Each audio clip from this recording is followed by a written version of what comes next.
بسم الله الرحمن الرحيم. معاكم الدكتور محمد الحناوي، استشاري النساء والتوليد. هتكلم النهارده على درجات حالات تسمم الحمل، الدرجة بتاعت الحالة. طبعا عندنا كذا درجة، عندنا درجة بسيطة ودرجة شديدة، وعندنا كمان في تسمم حمل وشيك وتسمم حمل خاطف.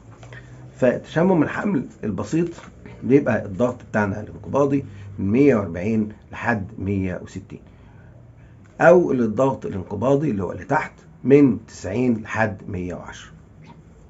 في هذه الحالات بنعتبرها بسيطة، معهاش الا ارتفاع في الزلال او البول بيزيد من نسبة 1 أو 2 زائد بالشريط بتاع تحليل الزلال، بينهم نعمل 2 بينهم 4 ساعات، والضغط بنقيسه مرتين بينهم 6 ساعات ونتأكد من النتائج. معاش أعراض أخرى إلا ممكن شوية تورم ظاهرين في القدمين. أي حاجة تزيد عن كده بنسميها حالة تسمم حمل شديد. يعني لو نفس الكلام في نفس الضغط وحصل معاها أعراض بقت تسمم حمل شديد. لو ضغط الدم علا فوق ال 160 انقباضي وأقل وفوق ال 110 انبساطي تبقى حالة شديدة.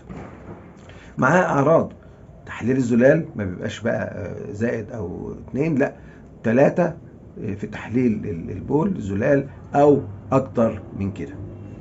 معاه طبعا تورم في الوجه واليدين والقدمين، ممكن يوصل تورم عام. طبعا زيادة في الوزن كبيرة أكتر من 2 كيلو في الأسبوع، مع صداع شديد، مع اضطرابات في الرؤية، مع ألم في الصدر، ضيق في التنفس، ألم في البطن في الناحية اليمين، ممكن برضو نسف أو كدمات تحت الجلد.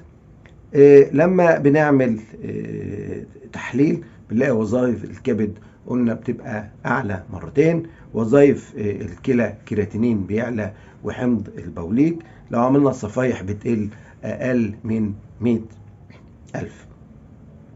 لو عملنا قلنا موجات فوق صوتية بنلاقي نمو الجنين قليل، وبنلاقي ان في السائل الامنيوسي قليل.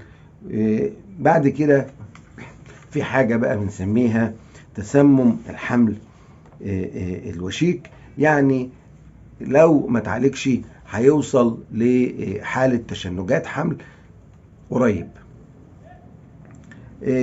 طبعا احنا قلنا الكلام ده بيبقى صداع شديد، وقلنا زي اللي بيحصل من الحالات الشديدة موجودة، والضغط فوق ال 160 110، فبنخاف ان يحصل لها تسمم حمل وشيك.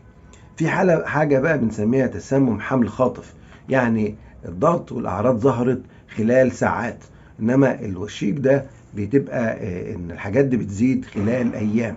طبعا علاج